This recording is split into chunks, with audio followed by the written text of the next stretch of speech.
거룩하신 하나님 아버지, 언제나 우리의 삶을 지도하시고 인도해 주시니 감사합니다.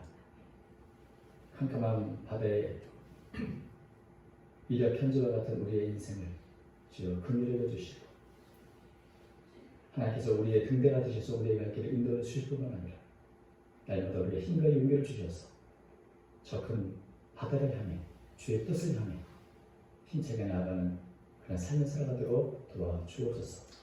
오늘도 사랑하는 성도들의 마음과 생각을 아시는 주님께서 귀한 은혜를 공급하여 주옵소서. 거룩하신 하나님 아버지, 오늘도 주의 말씀을 거울 앞에 소경합니다. 정직하게 주의 말씀 앞에 자신을 돌아보는 귀한 한 시간으로 삼아 주옵소서. 우주 예수님의 이름으로 기도하옵나이다. 아멘. 제가 지금까지 설교하면서 늘 두 가지 설교에 대한 요청을 스스로 받고 있습니다. 예전에 우리 유년부 때부터 저한테 요구하는 게 두 가지예요. 하나는 재미있게 해주세요. 그렇지 않으면 짧게 해주세요.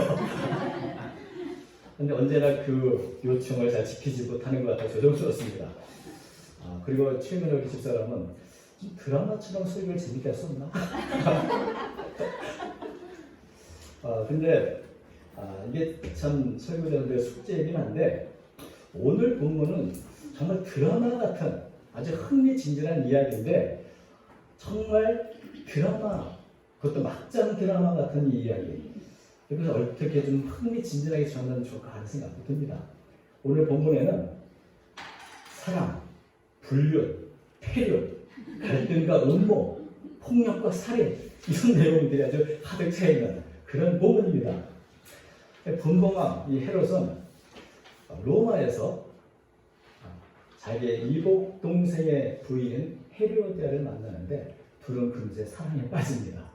그리고 와서 20년 동안 함께했던 첫 부인을 버리고 이 헤로디아와 결혼을 하게 되죠. 재혼을 합니다. 근데 이 헤로디아는 누구냐면 바로 헤롯의 조카이기도 합니다. 그러니까 이게 정말 사랑, 불륜, 폐륜 이렇게 엮어지는 것이고요. 근데 거기에 이것은 명백하게 율법을 어기는 일인데 사람들은 다 수근수근거렸습니다. 어떻게 저런 일을 하십니까? 참 헤롯 왕가에 대해서 비난하는 수가 높았지만 그 누구도 대놓고 말하지는 못했습니다. 헤롯의 권력이 무서우니까 뒤에서 수근수근거렸는데 그런데 이 일에 대해서 대놓고 헤롯에게 직접적으로 외친 사람이 있었죠. 그게 세례 요한입니다. 18절 보니까 이는 헤롯이 요한에게 말하되 동생의 아들을 취한 것이 옳지 않다. 옳지 않다고 말한 한 사람. 이 사람은 정말 시대의 양심이요 행동하는 양심이라 불릴 만한 그런 사람이었습니다. 세례 요한은 물론 이 재혼한 문제만 갖고 말한 것은 아니었습니다. 누가복음을 보면 3장 19절에 이렇게 되어 있습니다. 분봉한 헤롯은 그의 동생의 아내 헤로디아의 일과 또 자기가 행한 모든 악한 일로 말미암아 요한에게 책망을 받고, 그러니까 요한은 헤롯에게 나가서 이 재혼 문제도 그렇고 그 외 여러 왕으로서 하지 말아야 할 일들을 한 것에 대해서 책망을 준엄한 책망을 했다는 것이죠. 그래서 결국 세례 요한은 감옥에 갇히게 됐습니다. 당대 왕에게 이렇게 직언을 할 정도면 굉장한 용기가 필요합니다. 어떤 용기가 필요합니까? 내가 희생한다. 내가 그 대가를 치른다. 이런 용기가 있어야 담대하게 말할 수 있는 것이죠. 그런 용기가 없으니까 다 뒤에서 수근수근 하는 거 아닙니까? 그런데 요한은 기꺼이 나는 이것을 분명하게 말하지 않을 수 없다. 하나님이 주신 사명, 자신의 양심, 그것을 위해서라면 나는 그 어떤 대가도 치겠다. 이런 마음으로 헤롯에게 직언했고 결국 그 대가로 감옥에 갇히게 됩니다. 근데 세례 요한을 감옥에 가두었는데 그것만으로는 성에 차지 않는 사람이었습니다. 바로 헤로디아죠. 이 드라마가 성공하는 첫 번째 공식 중에 하나가 매력적인 악녀가 있어야 된다는 거예요. 아주 매력적인 그 악녀가 나타내는 오묘하고도 풍부한 감정들, 분노, 슬픔, 기쁨, 때로는 폐륜 이런 것들이 사람들을 하고 욕을 하면서도 조금씩 더 중독되게 하는 그런 역할을 하게 되는데 헤로디아가 바로 그런 악녀 중에 하나라고 생각합니다.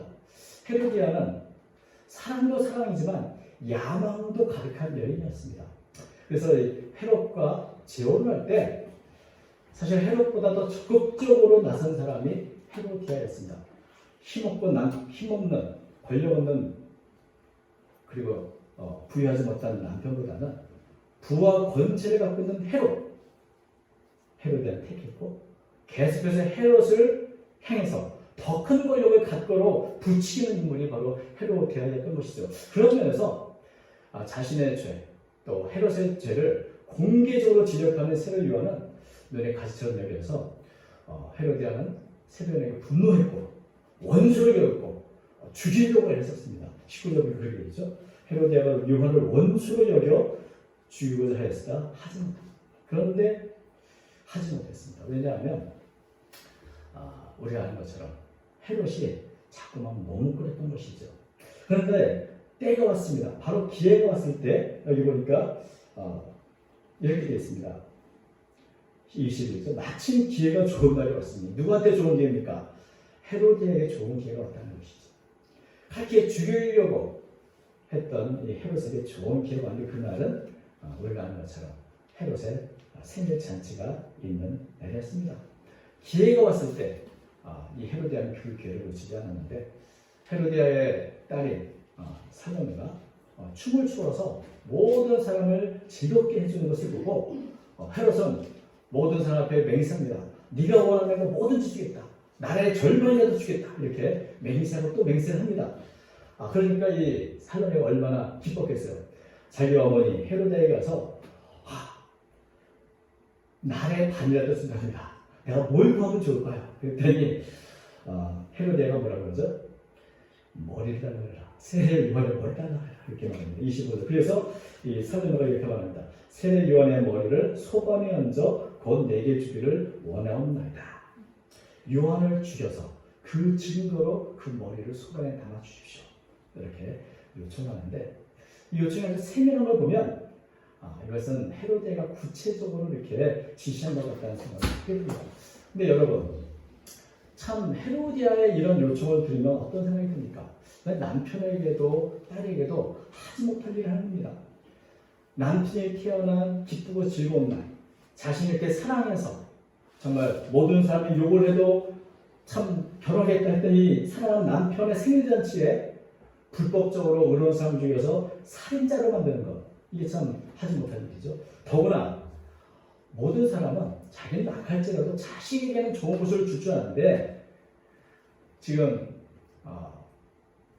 나라의 절반이라도 주인데 뭐를 거면 좋을까 이렇게 신이 나서 묻는 딸한테 뭔가 좀 좋은 거, 뭔가 좀 덧대는 거 그런 것을 주면 얼마나 좋겠습니까? 그런데 사람의 머리를 말하는 이런 것을 좋아하는 엄마는 도대체 어떤 양심을 가진 사람일까요?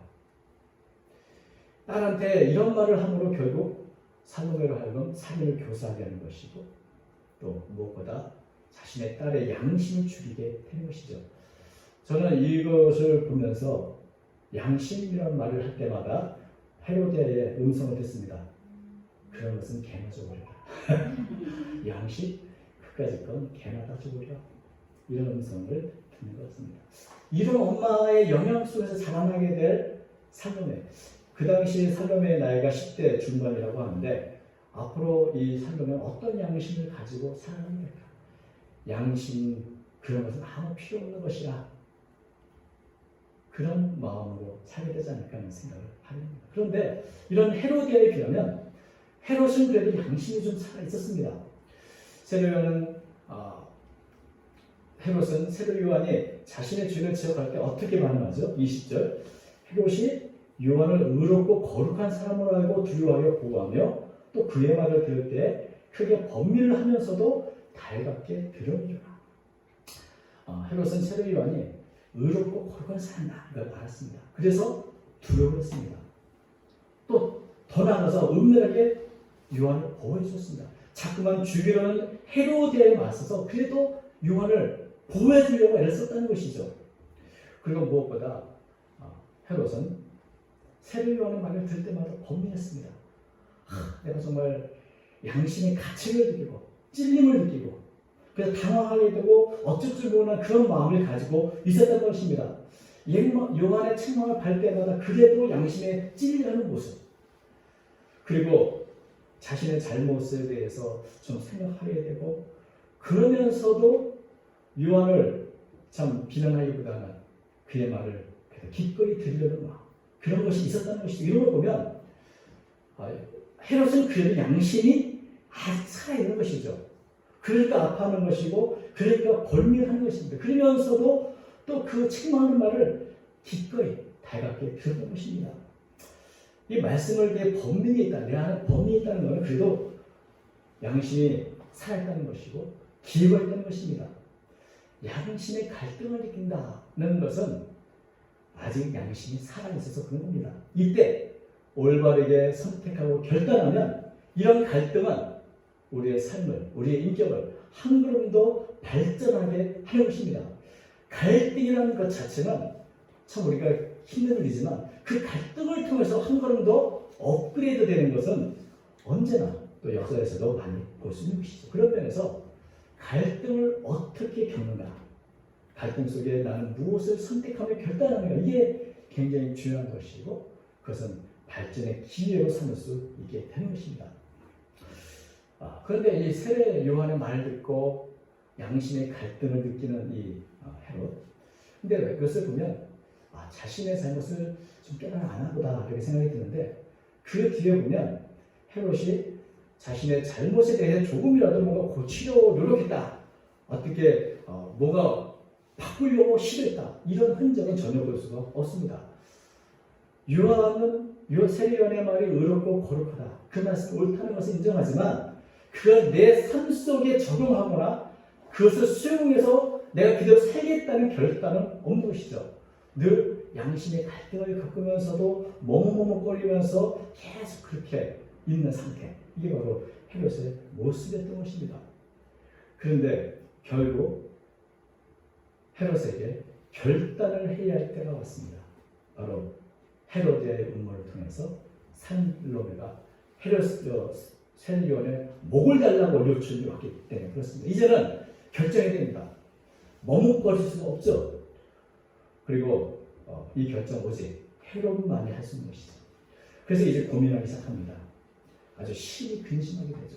26절 완전히 심히 근심하게 되겠습니다. 세익스피어의 햄릿에 보면 죽느냐 사느냐 그것이 문제다 이렇게 고민한 것처럼, 살 것인가 죽일 것인가 그것이 문제다, 양심을 택할 것인가 내 체면과 자존심을 택할 것인가 그것이 문제다. 여러분이라면 어떤 결정을 하겠습니까? 저도 내 스스로 한번 고민을 해봤습니다. 내가 헤롯의 입장이라면 나는 도대체 어떤 결정을 할까? 죽일 것인가 살릴 것인가?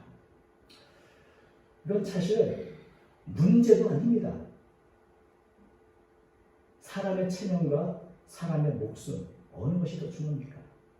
무엇이 더 중요한가? 이것은 결코 고민할 문제가 아니었던 것이죠. 철없는 아이의 요청에 따라 사람 죽여야 됩니까? 천하보다 귀한 것이 사람의 생명인데 어디 사람의 생명을 요구하냐고 살로메를 따끔하게 야단치고 꾸중해야 옳은 것이었죠. 사람의 생명은 천하보다 귀하다. 그래서 그것은 내 나라의 절반보다도 더 귀한 것이기 때문에 좋습니다. 이렇게 말해도 좋습니다. 사실은 헤롯은 말하자면 선택할 많은 선택지가 있었습니다. 그럼에도 불구하고 철없는 아이의 요청에 따라서 사람의 목을 주도록 시킨 것을 보게 됩니다. 그래서 보면 사람의 목을 달라고 시키는 엄마나 아이가 달란다고 해서 그 사람을 목을 죽여서 주는 이 아버지 헤롯이나 똑같은 사람인 것이죠. 어쩌면 이것은 고민할 문제가 아니었던 것입니다. 그런데 왜 헤롯은 이것을 심히 고민하고 그게 결국은 마치 어쩔 수 없는 것처럼 헤롯을 세례 요한을 죽이라고 이렇게 명령을 내렸을 것일까요? 논어에 보면 군자는 의로움을 택하고 소인은 이익을 택한다고 했습니다. 헤롯이 자신의 양심을 버리고 세례 요한의 머리를 택한 것은 결국 헤로디아가 말했던 거죠. 헤롯은 말을 하지 않았죠. 헤로디아가 말씀한 양심, 그건 개나 소리라고 그래요. 양심을 버리면서 얻게 되는 그 수많은 이익들 때문에 결국은 그 길을 택한 것입니다. 사실 이 헤롯의 결정을 보면 오늘도 수많은 사람들이 동일한 과정을 겪는다는 것을 보게 됩니다. 양심의 갈등을 겪습니다. 심히 고민합니다. 때로는 그저 머뭇거리면서 결단하지 않고 살아갈 수 있지만 때로 우리가 결정하지 않을 수 없는 그때가 올 때 고민하다가 결국 많은 사람들이 양심보다는 이익을 택하는 경우를 많이 보게 됩니다. 내가 조금 눈 감고 양심을 버리면 더 많은 것을 얻게 됐기 때문에 그런 것이죠. 역사가인 요세푸스는 헤롯이 세례 요한을 죽인 것에 대해서 이렇게 말했습니다.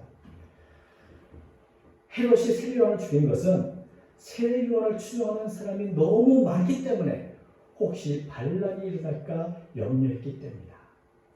단지 살로메의 요청 때문에 요한을 죽인 것이 아니라 요한이 가져다주는 그 엄청난 위력, 수많은 사람들의 추구하는 그 모습을 보면서 두려워했다는 것이죠. 그래서 세례 요한을 죽음으로써 얻게 된 여러 이유들. 물론 그 안에는 헤롯 자신의 책임도 있습니다. 그런데 그보다 요한을 죽임으로 그의 추종자들에게 구실점을 얻게 하는 그것을 원했던 것이죠. 그래서 오히려 살로메의 요청은 세례 요한을 죽일 수 있는 절호의 찬스가 된 것입니다. 성경에 보면 예수님은 헤롯에 대해서 여우라고 이렇게 부른 적이 있습니다. 아주 교활한 사람인 것이죠. 그렇게 단순한 사람이 아니라 마치 어쩔 수 없이 내가 세례를 줄 수밖에 없었다고 말하지만 실제로는 더 많은 유익들을 그냥 생각하고 결국 헤롯 세례요한을 죽이는 데 내줬다는 것이죠. 그래서 세례요한을 죽인 후에 헤롯은 얼마나 많은 이익을 얻었을까요? 죄를 지적하고 책망하는 이 귀찮은 사람을 죽였으니 이제 마음이 편해졌을까요? 이제 반란을 일으킬 염려가 없어졌으니 그는 행복했을까요? 그렇지 않습니다. 악인에게는 평안이 없습니다. 계속해서 14절과 17절 우리가 보면은 세례요한을 죽인 일이 늘 헤롯의 마지막 양심 속에 남아있어서 그를 괴롭힌 것을 보게 됩니다. 우리 오늘 14절부터 읽었는데 예수님께서 수많은 기적을 일으키고 복음을 전하고 수많은 추종들이 생겼습니다. 사람들이 이런 예수님에 대해 놀라면서 이분이 어떤 분인가? 그는 엘리야라는 분도 있고 또는 옛날 선제 중에 한 분 같다는 사람도 있지만 헤롯은 뭐라고 말합니까? 내가 죽였던 세례요한이 살아났습니다. 이렇게 말합니다. 14절부터 우리 좀 읽어보겠죠. 이에 예수의 이름이 드러난 자 헤롯을 듣고 이르되 이는 세례요한이 죽은 자 가운데 살아났다. 그러므로 이런 일이 그 속에서 일어났느냐 하고 어떤 이는 그가 엘리야라고 또 어떤 이는 그가 선지자니 옛 선지 중에 하나와 같다 하되 헤롯은 듣고 있대. 내가 목벤 요한 그가 살아났다 하더라. 여기서 보면 아직도 남아있는 마지막 양심 속에서 세례요한을 죽인 것에 대해서 늘 두려워하고 불안하고 그런 삶을 헤롯이 살았다는 것을 우리가 보게 됩니다. 그리고 이때부터 헤롯은 점점 더 양심에 묻은 사람이 된 것이 아닌가 하는 생각이 듭니다. 왜냐하면 헤롯이 요한의 책망을 들었을 때는 그 앞에서 긴장했고 범민했던 사람입니다. 그래도 양심의 갈등을 가졌던 사람인데 예수님 세례요한보다 더 위대하고 더 큰 능력을 하는 하나님의 아들인 예수님을 대하는 헤롯의 태도는 어떻습니까? 나중에 보니까 어떤 두려움도 없고 범인도 없습니다. 아주 무감각해진 모습을 보게 됩니다. 누가복음 23장 11절 보면 이렇게 있습니다. 헤롯이 그의 군인들과 함께 예수를 업신여기며 희롱하고 빛난 옷을 입혀 빌라도에게 도로 보내니 세례 요한을 만난 것이 헤롯에게 큰 자신의 삶을 바꿀 수 있는 기회였다 한다면 예수를 만난 것은 그야말로 둘도 없는 기회일 수 있습니다. 그런데 예수님 앞에서 어떤 긴장도 없고 두려움도 없고 오히려 예수님을 놀잇감으로 여기는 그런 헤롯의 모습을 보면서 이 사람의 양심은 정말 이제 망가질 대로 망가졌다. 더 이상 남아있는 그 작은 갈등도 없는 그런 사람이 됐다는 것을 우리는 보게 됩니다. 그래서 어쩌면 세례요한을 만나서 말씀을 듣고 마음의 갈등을 느꼈던 그때야말로 어쩌면 헤롯에게 마지막 기회가 아니었을까 하는 생각도 하게 됩니다. 오늘 본문을 보면 아주 캐릭터가 분명한 세 인물이 나오죠. 모두가 침묵하고 있을 때 옳지 않다라고 행동하는 양심을 보였던 세례요. 그리고 사랑과 야망 때문에 양심을 버리는 헤롯이야. 그리고 그 사이에 갈등하면서도 결국은 가장 나쁜 선택했던 헤롯. 여러분, 이 세 사람의 차이가 많이 있습니다만 저는 여기에서 양심의 문제가 있다는 생각을 하게 됩니다. 모든 사람의 양심이 있습니다. 세례요한도, 헤롯이라도, 또 헤롯도. 양심은 하나님께서 우리 마음속에 쓰는 하나님의 법입니다. 양심이란 한자는 선량한 마음이라는 뜻이지만 헬라어나 라틴어에서는 이 단어가 함께라는 말과 안다는 말이 결합된, 그래서 공동 지식, 공통된 지식, 함께 아는 것이라는 그런 의미를 갖고 있습니다. 양심이라는 것이 고정적인 것이 아니라 어떤 지식에 다 갖는가에 따라서 변할 수 있다는 것이죠. 선하고 깨끗한 양심도 있고 더럽고 변질된 양심이 있는데 왜 이렇게 되는가? 잘못된 지식이 쌓이고 쌓이면 양심도 잘못된 모습으로 변질됩니다. 올바른 지식, 의로운 지식이 쌓이면 바른 양심, 의로운 양심을 지키게 되는 것입니다. 그리고 가장 최고의 양심은 하나님과 함께 아는 지식이죠. 하나님과 함께 아는 지식. 말씀을 통해서 내가 갖게 되는 그 지식과 양심이야말로 청결하고 선한 양심이라고 할 수 있습니다. 우리가 예수님을 믿을 때 보혈의 능력으로 우리의 양심은 깨끗하게 됩니다. 히브리서 9장 14절 하나님의 영원하신 성령으로 말미암아 흠없는 하나님께 드린 그리스도의 피가 어찌 너희 양심을 주님께서 깨끗하게 하고 살아계신 하나님을 섬기게 하지 못하겠느냐. 사도 바울은 사도행전 23장 1절 그리고 24장에서 자신을 변호할 때 내가 범사의 양심을 따라 하나님을 섬긴다 이런 고백을 하는 것을 보게 됩니다. 하나님께 가까이 가면 가까이 갈수록 그의 양심은 살아나게 되고 올바른 양심 속에서 하게 되는 것입니다. 이 선한 양심은 우리의 마음속에 검사의 역할과 판사의 역할을 맡고 있습니다. 그래서 우리가 어떤 행동을 하면 그것이 나를 찌르기도 하고 그것이 잘못됐다고 해서 느끼기도 하고 그래서 사람으로 하여금 사람다워지게 하는 역할을 하게 한다는 것입니다. 어떻게 이 선한 양심을 유지할 수 있는가? 말씀을 통해서 하나님과 함께하는 그런 지식을 통해서 우리는 우리의 양심을 살게 할 수 있습니다.